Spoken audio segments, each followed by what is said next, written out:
On entend beaucoup parler des US Offshore LLC, mais aujourd'hui, encore beaucoup de personnes ne connaissent pas l'utilité d'en posséder une. Dans quel cas c'est intéressant et quels sont les avantages d'avoir une US Offshore LLC. Étant moi-même détenteur d'une US LLC, aujourd'hui, j'aimerais faire un zoom sur concrètement qu'est-ce que c'est qu'une US LLC, quels sont les avantages d'en posséder une et dans quel cas c'est intéressant. L'idée à la fin de cette vidéo, c'est que vous puissiez comprendre concrètement qu'est-ce que c'est qu'une US LLC et si oui ou non, c'est quelque chose qui sera intéressant pour vous. Alors, US Offshore LLC. Donc, offshore, justement, c'est le terme pour désigner que c'est étranger à votre pays de résidence. Donc, quand je dis résidence, je dis aussi résidence fiscale. Donc, par exemple, moi qui vis actuellement en Malaisie, si je suis résident fiscal en Malaisie, mais que ma société est étrangère à la Malaisie, donc j'ai une société qui est offshore. De la même manière, si je possède des comptes en banque à l'étranger de mon pays où je réside, j'ai donc des comptes qui sont offshore. Je fais un point là-dessus parce qu'il y a beaucoup de personnes, quand ils entendent le terme offshore, ils ont l'impression que c'est un truc Pablo Escobar, illégal, mais pas du tout. C'est simplement pour désigner que c'est étranger à votre pays de résidence. Et LLC, du coup, c'est l'abréviation de Limited Liability Company. Donc, j'ai pas besoin de revenir sur qu'est-ce que c'est qu'une société, hein. C'est tout simplement pour faire la différence entre votre perso et votre pro, c'est-à-dire votre activité professionnelle. Vous allez créer une société pour recevoir des paiements dessus. Vous n'allez pas payer vos courses ou alors boire des verres avec des copains avec la société. Pour vraiment faire la différence entre le perso et le pro. Donc, du coup, qu'est-ce qu'apporte une USLC? Donc, il y a deux avantages qui sont majeurs, c'est-à-dire qu'on va avoir la souplesse d'une société donc, qui va être vraiment intéressante, c'est-à-dire que contrairement à d'autres sociétés, on va vraiment avoir une souplesse qui est beaucoup plus intéressante, avoir des transactions qui sont assez simples, pouvoir déplacer son argent assez facilement sans avoir besoin de passer par tierce partie en demandant 36 000 questions comme on peut avoir par exemple en Occident. Le tout en associant avec une protection juridique qui là va vous permettre de pouvoir faire la différence entre vos biens personnels et vos biens au nom de la société. Donc si vous êtes attaqué juridiquement, vous avez une certaine protection avec une USLLC. Donc déjà, il faut savoir qu'il y a deux types de sociétés. On va avoir les sociétés transparentes et les sociétés qui sont opaques. Donc quelle est la différence sur les deux? Donc une société opaque, elle, a un impôt sur la société, c'est-à-dire qui vient du pays dans lequel elle a été créée. Et ensuite également, vous serez imposé donc dans le pays dans lequel vous résidez. À l'inverse, une société transparente, donc c'est le cas pour une USLLC, va avoir donc du coup aucun impôt sur la société, mais vous serez imposé dans le pays de résidence dans lequel vous êtes. Donc pour vous donner des exemples de pays, donc pour les transparentes, on va avoir les USLLC, on va avoir les LLP qui sont au UK, les LP au Canada, les TU qui sont en Estonie, c'est moins connu, mais ça existe aussi, et les autorisées de compagnie qui sont à l'île Maurice. On en a plein d'autres, mais je vous donne les grandes lignes. Et pour ce qui est des opaques, on va avoir à Malte, Hong Kong, Singapour, Panama. Elles sont des sociétés du coup qui ont une imposition dans le pays et ensuite qui vont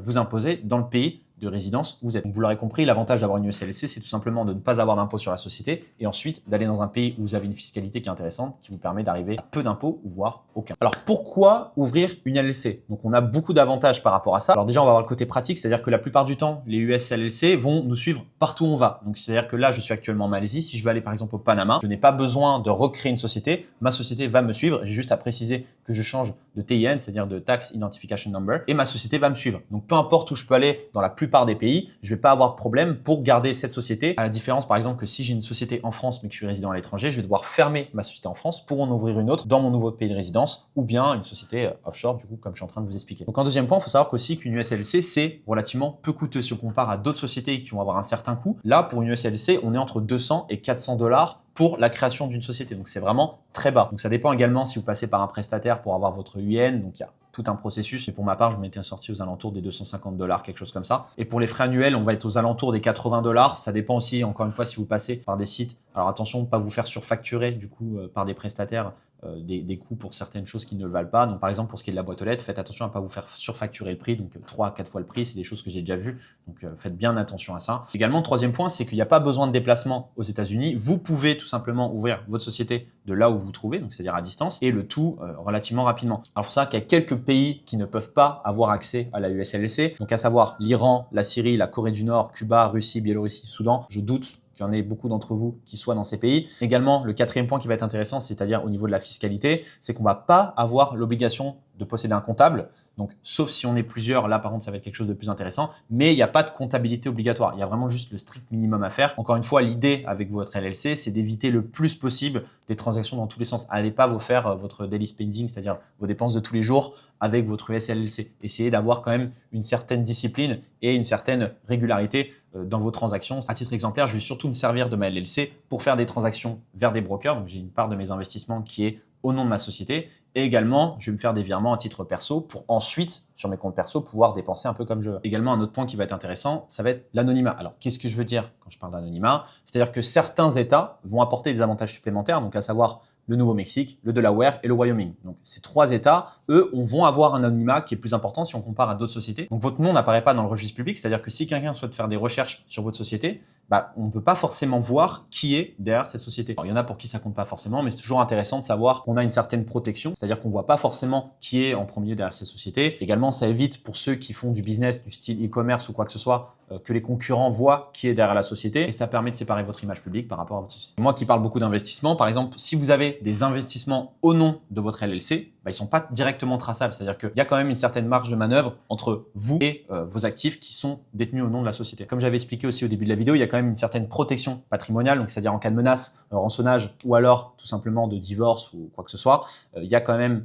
une certaine protection là-dessus et il y a une certaine marge de manœuvre également avant qu'on touche à vos actifs. En sixième point, l'avantage d'avoir une USLLC, c'est que vous avez tout simplement une société dans un pays qui est non CRS. Donc, qu'est-ce que c'est CRS? Donc, Common Reporting Standard. Donc, c'est tout simplement un accord où les pays ont signé pour l'échange d'informations pour toutes les personnes qui possèdent, que ce soit des banques, des sociétés, entre les pays. Alors aujourd'hui, il y a encore peu de pays qui sont non signataires du CRS, mais les États-Unis en font partie et vous l'aurez forcément compris, c'est que l'avantage d'avoir une société dans un pays qui est non CRS ou une banque d'ailleurs, c'est que tout simplement, il n'y a pas automatiquement des échanges d'informations à votre sujet. Je vous mettrai un lien en description pour les pays qui sont non signataires du CRS et des pays qui le sont, pour que vous puissiez voir un petit peu quelles sont les juridictions qui sont intéressantes. En septième point, ça va être la possibilité d'ouvrir des comptes aux US. Donc en fait, quand vous avez une société, vous avez la possibilité d'avoir accès à des comptes bancaires aux États-Unis. Alors évidemment, au nom de votre société, vous allez avoir déjà les FinTech, donc ça va être Wise, Payoneer, Mercury, qui sont des banques en ligne. Également, si vous avez la possibilité de vous rendre sur place aux États-Unis, vous pourrez ouvrir un compte bancaire en physique, donc dans une banque physique, à savoir Chase, JP Morgan, Bank of America, qui eux, du coup, offrent la possibilité d'ouvrir des comptes en banque aux États-Unis en physique. Alors pourquoi c'est intéressant d'avoir un compte aux États-Unis? Déjà de par la solidité, c'est-à-dire qu'on a une solidité quand même très robuste aux États-Unis. Si on compare à d'autres juridictions, on va avoir les meilleures cartes avec les meilleurs cashbacks. Il y a plein d'options qui sont vachement intéressantes et qui vous permettent d'optimiser vos dépenses tout simplement. Et ce qui est intéressant aussi d'avoir un compte bancaire aux États-Unis, c'est que d'un point de vue professionnel, ça passe quand même vachement bien d'avoir un RIB américain. Vous avez même la possibilité sur Wise par exemple d'avoir un RIB européen, parce qu'il faut savoir aussi que c'est assez fréquent, mais par exemple en France, si quelqu'un veut faire un virement donc depuis son compte bancaire en France sur votre USLC, ça arrive aussi souvent que sa banque décline en fait la transaction. Déjà, c'est aussi intéressant d'avoir un IBAN européen. Donc pour le coup, avec Wise, c'est un IBAN belge. Donc ça vous permet tout simplement d'avoir une accessibilité qui est meilleure sur le marché européen, ou peu importe ce que vous faites comme business. Également, une fois que vous aurez votre USLC et votre compte bancaire aux États-Unis, vous allez pouvoir avoir tous les processeurs de paiement, donc ça à savoir Stripe, PayPal, etc., qui vont pouvoir vous permettre d'encaisser vos clients beaucoup plus facilement. Ensuite, le point qui va être intéressant, ça va être la rapidité. Donc, il faut savoir que à titre personnel, j'ai pris moins d'une dizaine de jours et encore, j'étais dans les plus longs. Et si vous passez par un prestataire pour demander votre UN, donc le UN, c'est tout simplement le numéro d'identité fiscale de votre société. Et dans ce cas-là, on peut descendre à 3 à 5 jours pour la création de votre société. Donc, c'est vraiment très rapide. J'ai encore un ami hier qui m'a appelé pour me dire que le processus avait pris 5 jours pour lui. Alors maintenant, il y a des points sur lesquels j'aimerais revenir où il faut être vigilant. Est-ce que c'est possible de créer une USLLC en étant résident en France? Alors oui, mais il y a certains critères à respecter. Déjà, il faut savoir que si vous êtes résident français et que vous voulez créer une USLLC, il faut obligatoirement faire la déclaration de votre entreprise. La France l'oblige. Vous devez automatiquement déclarer au fisc l'existence de votre USLLC. Et pour ce qui est de l'imposition, il y a beaucoup de personnes qui pourraient penser que du coup, c'est bien plus intéressant d'avoir une USLLC en étant résident français. Il faut savoir que non, pas du tout. Auprès du fisc français, vous aurez une imposition sur la société et également à titre personnel, c'est-à-dire qu'en fait, il n'y a concrètement aucun avantage à avoir une USLLC en étant résident français. Il y a beaucoup de personnes qui pourraient avoir l'idée du coup de vouloir frauder le fisc en essayant de créer une société en étant résident français et ne pas forcément la déclarer. Alors oui, il y a un anonymat au niveau des sociétés, mais il faut savoir que si le fisc veut vous retrouver, il va pouvoir vous retrouver. Il n'y a pas non plus une couche assez épaisse pour que le fisc n'ait aucun pouvoir sur votre société. Donc il n'y a pas d'intérêt à se mettre dans l'illégalité. Tout simplement, si aujourd'hui vous voulez vraiment réduire votre imposition ou ne pas en avoir du tout,